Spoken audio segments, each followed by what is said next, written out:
അതില് ബിനീഷിന്റെ കാര്യത്തില് കോടിയേരി ബാലകൃഷ്ണനെ പറ്റി പരാമർശം ഉണ്ടായിരുന്നില്ല. ഇതില് എന്റെ മകൾ എന്ന് പറഞ്ഞുകൊണ്ടാണ് തുടങ്ങിയത്. അത് തന്നെയാണ് പ്രശ്നം. ലക്ഷ്യം എന്താണെന്ന് പാർട്ടി കൃത്യമായി തിരിച്ചറിഞ്ഞിട്ടുണ്ട്.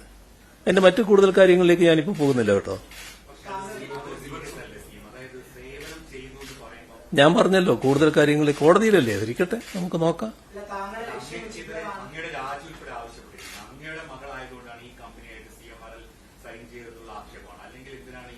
അത് മലയാള മനോരമ ഇങ്ങനെ നല്ലോണം എടുത്തുകൊണ്ടിരിക്കുകയല്ലേ. നോക്ക് നിങ്ങൾ എത്രത്തോളം ആകുന്നുള്ളത്.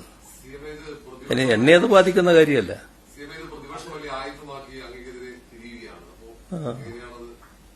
അതല്ലേ ഞാൻ പറഞ്ഞത്.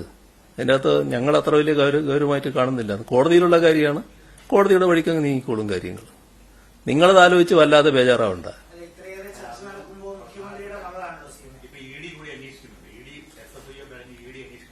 അതല്ലേ നിങ്ങൾക്ക് വേണ്ടത്. നിങ്ങളതല്ലേ ആഗ്രഹിക്കുന്നത്.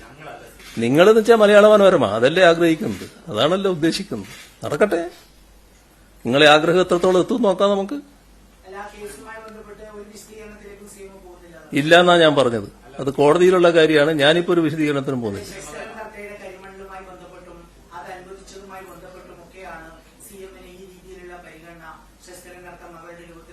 ശുദ്ധ അസംബന്ധമാണ് അത് എന്നൊക്കെയുള്ളത് നേരത്തെ തന്നെ അറിയാലോ എല്ലാവർക്കും.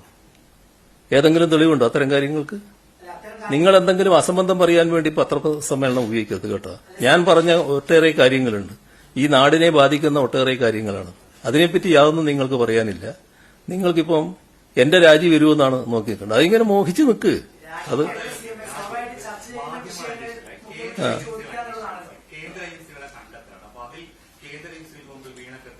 കേന്ദ്ര ഏജൻസിയുടെ പറ്റി നല്ല ധാരണയല്ലേ നിങ്ങൾക്കുള്ളത്.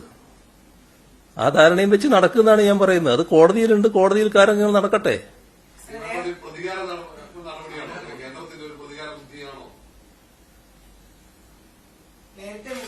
ഞാൻ പറഞ്ഞു അതിനെപ്പറ്റി കൂടുതൽ പറയാൻ ഞാനില്ല. അവിടെ നിൽക്കട്ടെ.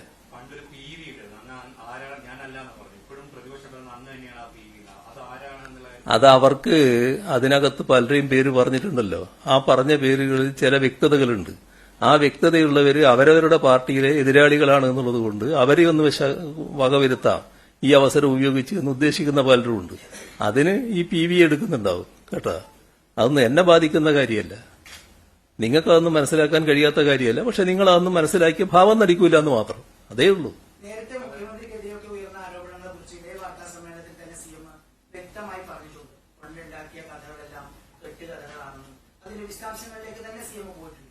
മുഖ്യമന്ത്രിയുടെ മകൾക്കെതിരെ ഇങ്ങനെ സംസ്ഥാനത്താകെ വലിയ പ്രചരണം നടത്തുമ്പോൾ അതൊന്നും വിശദീകരിച്ചു പോകുന്നില്ലേ CM? കോടതിയിലുള്ള കേസിന്റെ പുറത്ത് ആ രീതിയിൽ പോയിക്കോട്ടെ. കോടതിയിലുള്ള കേസ് കോടതിയിലാണ് നേരിടേണ്ടത്. നിങ്ങളെ മുമ്പിലല്ല വിശദീകരിക്കേണ്ടത്. കോടതി നടക്കട്ടെ കാര്യങ്ങൾ.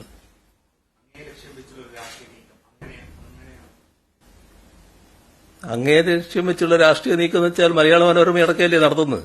അത് ഞാൻ വിശദീകരിച്ചുകൊണ്ട് തീരുവോ? നിങ്ങൾക്ക് ബോധ്യമാവുമെന്ന് ഞാൻ കണക്കാക്കുന്നുണ്ടോ? നിങ്ങളത് തുടരൂല്ലേ? ഞാൻ പറയേണ്ടത് ഞാൻ പറഞ്ഞു കേട്ടോ. ഇതിനു മുമ്പ് കേന്ദ്ര ഏജൻസികൾ കേരളത്തിൽ കറങ്ങിയ സമയത്ത് അത് കേന്ദ്രത്തിന്റെ നീക്കമാണ് എന്ന് അങ്ങടക്കമുള്ളവർ തുറന്നു പറഞ്ഞിട്ടുണ്ട്. ഈ ഘട്ടത്തിൽ അങ്ങ് അതിന് തയ്യാറാവാത്തത് അതൊക്കെ ഞങ്ങൾ പറയേണ്ടത് കൃത്യമായിട്ട് പറഞ്ഞുകൊണ്ടിരിക്കുന്നുണ്ട് കേട്ടോ. നിങ്ങൾ അതിനെക്കുറിച്ച് ആലോചിച്ച് വല്ലാതെ വേവലാതിപ്പെടണ്ട. നിങ്ങൾക്ക് വേണ്ടത് എന്റെ രക്തമാണ്. അത് അത്ര വേഗം കിട്ടുന്നൊരു കാര്യമല്ല. അത് മനസ്സിലായിക്കോ. പക്ഷെ അങ്ങയുടെ മകളുടെ കമ്പനി ഒരു സേവനവും CMRന് ചെയ്തിട്ടില്ല എന്ന് പറയുന്ന പ്രതിപക്ഷ ആരോപണം ഇതിന് സപ്പോർട്ടായിട്ട് നിങ്ങൾക്ക് സാധാരണ സാമാന്യ ബുദ്ധി എന്ന് പറയുന്ന ഒന്നില്ല എന്നല്ലേ ഇതിന്റെ അർത്ഥം. അതുകൊണ്ടാണല്ലോ ഇങ്ങനെ ചോദിച്ചുകൊണ്ടിരിക്കുന്നത്. സാമാന്യ ബുദ്ധി ഇല്ലാത്തത് കൊണ്ടാണ്. ഞാൻ പറയുന്നത് കേൾക്ക്.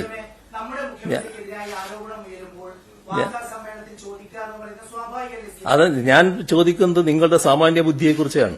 ആ സാമാന്യ ബുദ്ധി എന്താണ് ഇല്ലെന്ന് ഞാൻ പറയുന്നത്.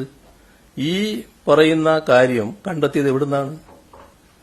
എന്റെ മകള് നടത്തുന്ന സ്ഥാപനം നൽകിയ സേവനത്തിന് അവർ നൽകിയ പ്രതിഫലം അത് കള്ളപ്പണമല്ലോ.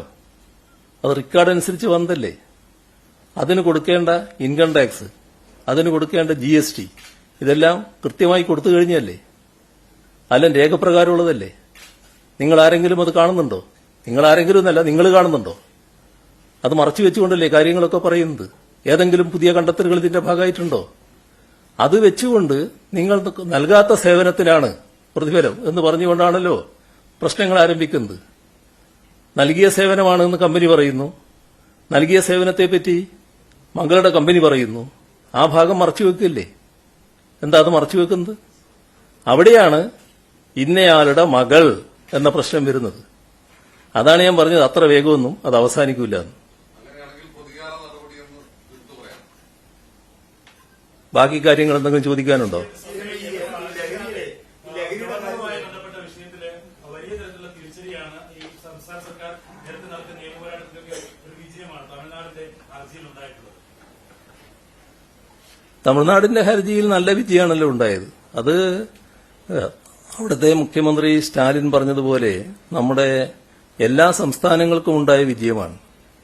അനിയന്ത്രിതമായ രീതിയിലുള്ള അധികാര പ്രയോഗമാണ് നമ്മുടെ ഗവർണർമാര് എല്ലാ സംസ്ഥാനങ്ങളിലും നടത്തി വന്നത്.